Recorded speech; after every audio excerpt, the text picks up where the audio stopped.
तो मेरे प्रियो, मैं फिर से आपको ये बताना चाहता हूँ, आपने ये चारों पॉइंट को समझ लिए।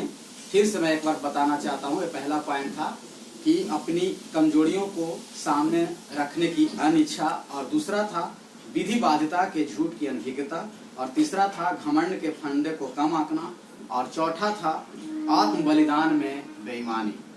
मेरे प्रियो, इन चारों बातों को हम लोग समझें। आत्म बलिदान में बेईमानी, इसका मतलब वही उदारता की कमी जो हमें परमेश्वर के लिए देना चाहिए, करना चाहिए, उसमें कमी करना। आपने विधवा स्त्री के बारे में कहानी को देखा, वो किस प्रकार से परमेश्वर के आगे अपने दान को दी, और परमेश्वर ने, प्रभु यीशु मसीह ने उस दान को सबसे बड़ा दान बोले।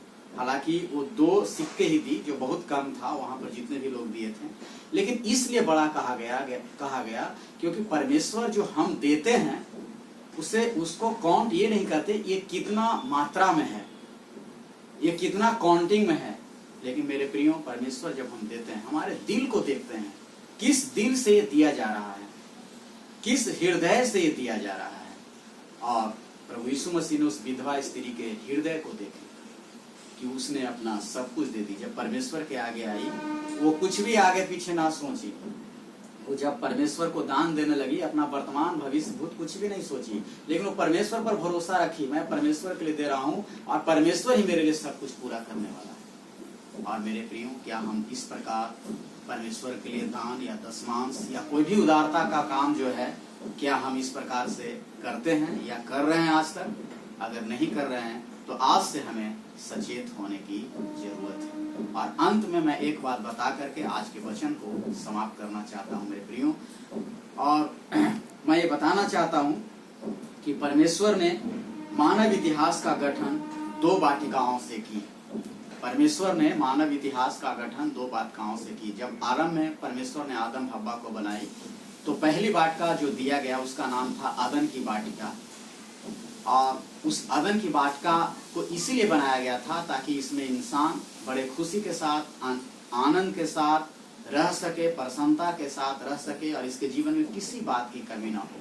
लेकिन आदम हव्वा ने पाप करके अपने जीवन में असंतुष्टि को लाकर, अपने जीवन में आगे बढ़ने की एक घमंड को लाकर, उस अदन की बगीचा को, जो एक बड़े ही आशीषमय बगीचा थी, उसको दागदार बना दिया।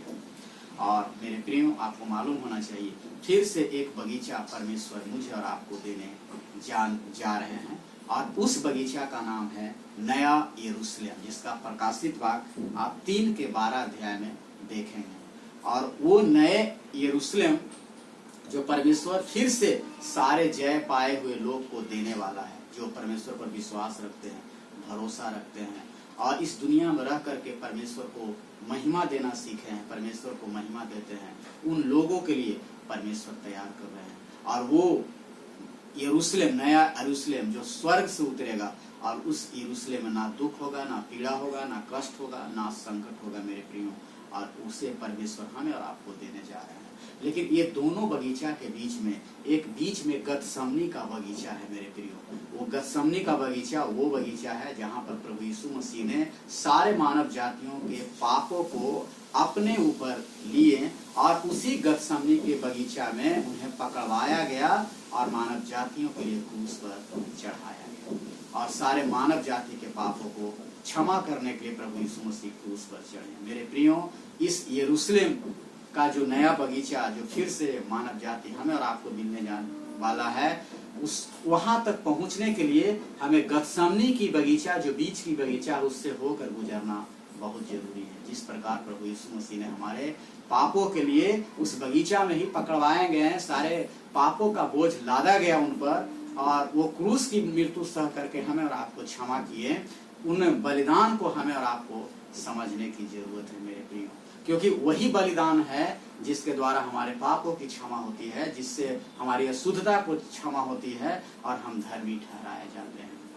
इसलिए मेरे प्रियो, अगर हम चाहते हैं कि उस नए यरूशलेम को, जो स्वर्ग से उतरने वाला है, जिसका वर्णन जो है प्रकाशित वाक्य 3 के 12 में गया है, 12 में वर्णन किया गया है, अगर हम और आप उसके सहभागी बने, उसके हम भागी बने, तो इसके लिए हमें इस गतसमनी की बगीचा से होकर गुजरना बहुत ही जरूरी है कि हम हम अपने पापों की क्षमा मांगे, प्रभु यीशु मसीह से पश्चाताप करें। ये गतसमनी की बगीचा यही है जो पाप की क्षमा के लिए एक पश्चाताप करने की प्रेरणा मुझे और आपको देती है कि हम अपने पापों के लिए पश्चाताप करें, प्रभु यीशु मसीह पर विश्वास करें और प्रभु यीशु मसीह की आज्ञाओं में अपने जीवन को बिताएं। और जब हम इस प्रकार करते हैं तो मेरे प्रियो, वो नया यरूशलेम का बगीचा फिर से परमेश्वर हम सारे इंसान को, जो जय पाए हुए लोग हैं, उनको देने जा रहे हैं। आज अपने आप को तैयार करें मेरे प्रियो, क्योंकि वो बगीचा ऐसी बगीचा होगी जहां आज के ये संसार के जैसा ना तो कोई कष्ट होगा, ना कोई पीड़ा होगा, ना कोई सुख शोक होगा, ना कोई दुख होगा, ना कोई ईर्ष्या होगा, ना कोई जलन होगा, लेकिन वहां शांति शांति होगा, आनंद ही आनंद होगा, वहां चैन ही चैन होगा। क्या हम और आप उस दूसरे बगीचे में जाना चाहते हैं, प्रवेश करना चाहते हैं? अगर चाहते हैं मेरे प्रियो, तो अभी भी समय है अपने आप को पश्चाताप करें। अगर अपने जीवन में कुछ भी गलतियां हैं, परमेश्वर को क्षमा मांगे, अपने घुटनों को झुकाएं, परमेश्वर की ओर अपने हाथों को उठाएं और परमेश्वर से प्रार्थना करें। परमेश्वर ही एकमात्र साधन है मेरे प्रियो, जिसके साथ में रह करके, जिनकी छाया में रह करके हम अपने जीवन को संतुष्टि की तरफ ले जा सकते हैं और हम इस संसार के असंतुष्टि से अपने आप को बच सकते हैं मेरे प्रियो। तो आइए अपने सर को झुकाइए और इस समय प्रार्थना करिए।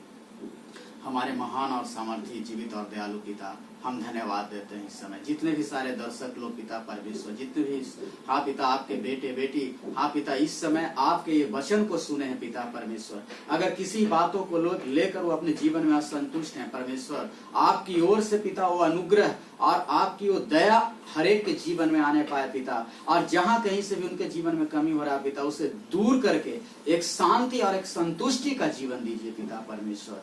हम धन्यवाद देते हैं पिता परमेश्वर, ताकि संसार में रहकर प्रभु जी हम सब आपके नाम को महिमा करें पिता परमेश्वर।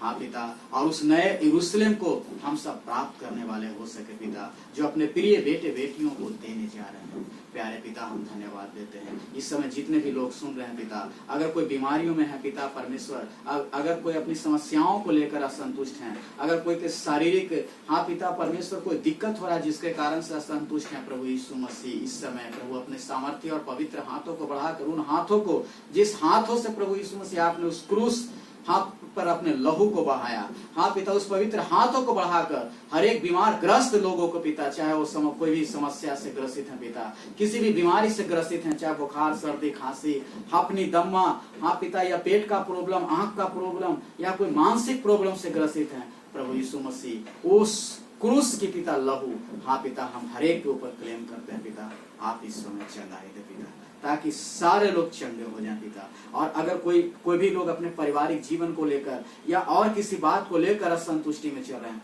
इस समय प्रभु अपनी संतावना और शांति से भर दीजिए और हर एक को प्रभु आशीष करिए। हम इस समय सारा आदर महिमा आपको देते हैं पिता, और एक प्रार्थना आपके प्रिय पुत्र प्रभु यीशु मसीह के नाम में मांगते हैं, दया से सुने और ग्रहण करें, आमीन।